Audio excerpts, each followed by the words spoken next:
자, 영화 기생충에 이어서 K-드라마 오징어 게임이 전 세계를 진짜로 휩쓸고 있습니다.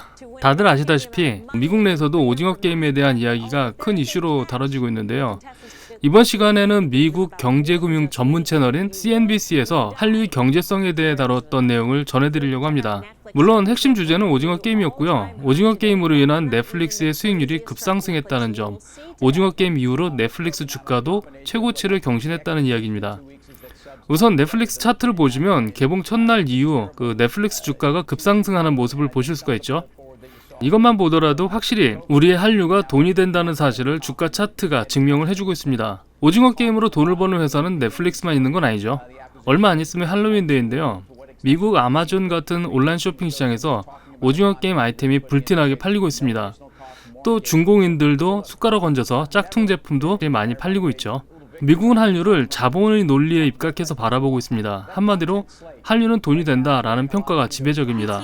현재 K-팝과 K-드라마는 미국을 포함한 세계 문화 콘텐츠 시장을 점점 장악해 가고 있는 것이 데이터로 나타나고 있습니다. 그 중에서도 K-팝이 엄청난 해외의 팬덤을 형성하면서 그동안 한류의 해외 진출 선봉대 역할을 해왔습니다. 현재 K-팝이 가장 큰 소득을 올리고 있는 곳은 바로 이웃나라 일본인데요. 일본의 음악 시장은 사실 우리가 생각했던 것보다 훨씬 더 큽니다. 시장 규모가 자그마치 미국 다음 세계 2위에 해당이 됩니다.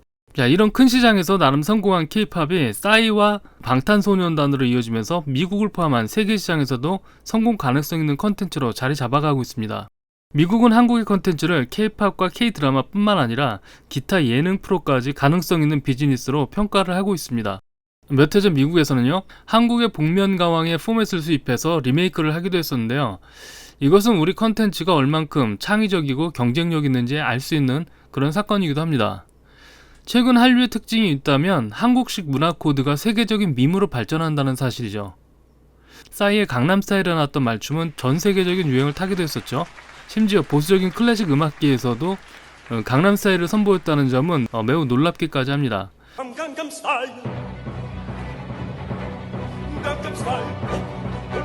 현재 오징어 게임도 하나의 밈으로 발전해가고 있습니다.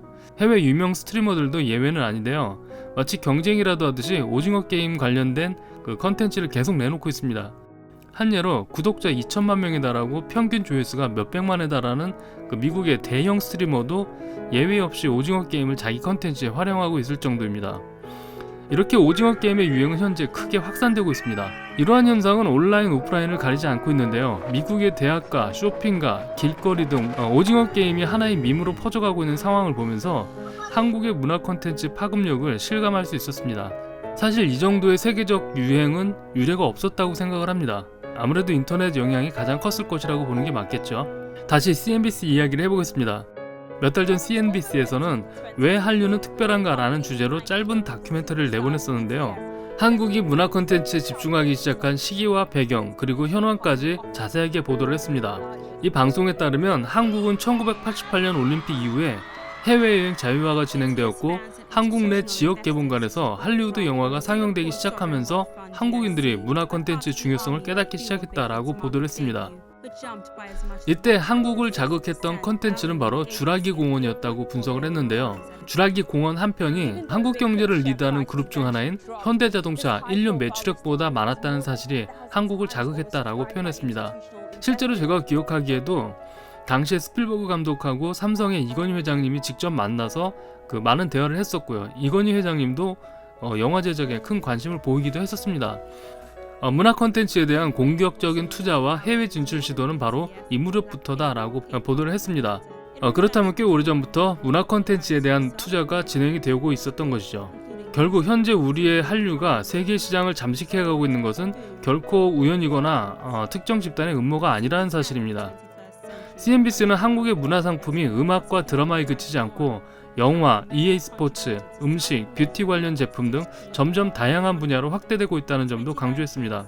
CNBC는 한류 수출이 2016년부터 2019년까지 꾸준한 성장세를 보이다가 2019년에는 전년도인 2018년보다 자그마치 22.4%가 넘는 성장세를 보였다고 분석했는데요. 한국의 기타 다른 수출 상품 증가세가 팬데믹으로 인해서 마이너스 10.3%로 추락하는데도 불구하고 한국의 문화 콘텐츠 수출은 꾸준히 증가했다는 사실에 놀라워하고 있습니다.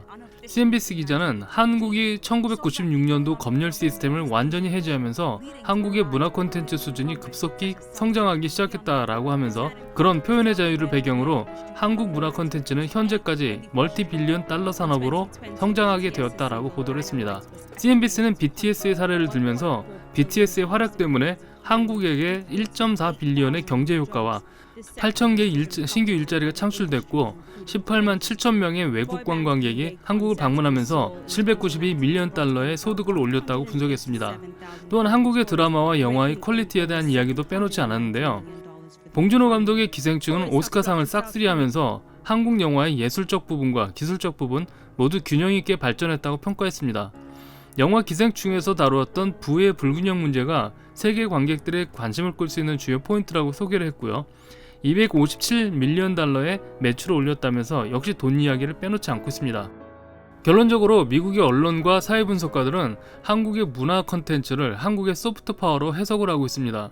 한국의 문화적 역량이 갈수록 거대해질 것이고 세계 문화의 중요한 코드로 자리 잡을 가능성이 높다고 보고 있습니다. 한국의 소프트 파워는 대중문화뿐만 아니라 정치계에서도 적용이 되고 있다 이렇게 분석을 했는데요. 한류를 정치와 외교에 적용하기에는 여러 가지 요인으로 아직 멀게만 느껴지는 것이 현실입니다. 자, 그럼에도 불구하고 최근 한국의 문화 콘텐츠가 전 세계적인 문화 코드로 자리 잡아가고 있다는 사실은 역시 부인하기가 어렵습니다. 자, 이렇게 좋은 결과 뒤에는 또 아쉬운 점도 있는데요.